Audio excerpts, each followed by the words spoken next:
ఏమనగా ఆసిఫాబాద్ పోలీస్ స్టేషన్లో ఒక వారం రోజుల క్రితం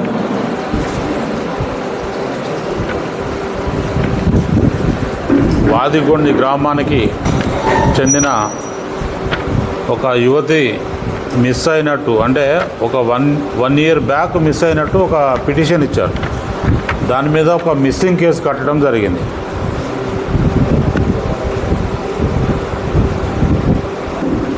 భాగంగా బాధిత యువతి యొక్క వివరాలు ప్రకారం తనను మోసగించి తక్కువ కులానికి చెందిన వ్యక్తిగా చూపిస్తూ తనని అమ్మివేసిన ఎవరు పట్టించుకునేవారు ఉండరని చెప్పేసి భావించి తనని 1,30,000 రూపాయలకు మధ్యప్రదేశ్ రాష్ట్రానికి చెందిన వ్యక్తులకు అమ్మినట్లు తెలిపింది. వారు ఆమెను బలవంతంగా తప్పుదారిలో నెట్టివేసినట్లు ఆమె తెలిపింది. ఈ నేపథ్యంలో మరో బాధిత యువతి ముందుకొచ్చి తనను కూడా మధ్యప్రదేశ్ రాష్ట్రానికి చెందిన వేరే వ్యక్తులకు 1,10,000 రూపాయలకు అమ్మేశారని, అదేవిధంగా మోసపోయానని తెలియజేయడం జరిగింది. ఈ రెండు సంఘటనలపై వేరువేరు కేసులు నమోదు చేసి మొత్తం 9 మంది నిందితులని గుర్తించడం జరిగింది. ఈ రెండు నేరాలకు సంబంధించి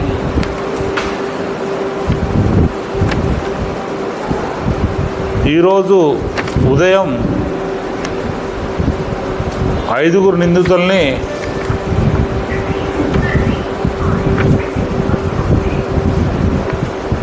తీసుకొని వారిని విచారిస్తే ఈ 5 నిందితులు ఎవరైతే ఉన్నారో వాళ్ళు నేరం ఒప్పుకొని వాళ్ళు చేసిన నేరాన్ని అంగీకరించారు.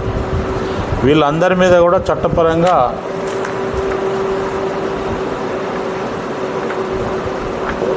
శిక్షించడానికి జ్యుడిషియల్ రిమాండ్కి తరలించడం జరుగుతుంది. ఉన్నారు వాళ్ళ కోసం స్పెషల్ టీమ్స్ ఫామ్ చేయడం జరిగింది. ఎస్పీ గారి ఆధ్వర్యంలో ఇది దర్యాప్తు నడుస్తుంది. ఎస్పీ గారి ఆదేశాల మేరకు టీమ్స్ కూడా ఫామ్ చేసి మధ్యప్రదేశ్ రాష్ట్రానికి పంపడం జరిగింది. వాళ్ళని కూడా త్వరలో పట్టుకుంటాం. దీంట్లో రాజకీయ నాయకులు అంటూ ఎవరు లేరు. జార్వా మధ్యప్రదేశ్ మహిళల మొత్తం 5. దీంట్లో విజయలక్ష్మి, సుజాత, పంచుపుల, ఉష, తర్వాత సురేఖ, 3 లేడీస్ ఉన్నారు. స్టాండింగ్లో 3 ఉన్నారు. ఇప్పుడు 6 అరెస్ట్ అయినట్లు లెక్క. ఆల్రెడీ హరిదాస్ నిన్ననే అరెస్ట్ చేసినాము.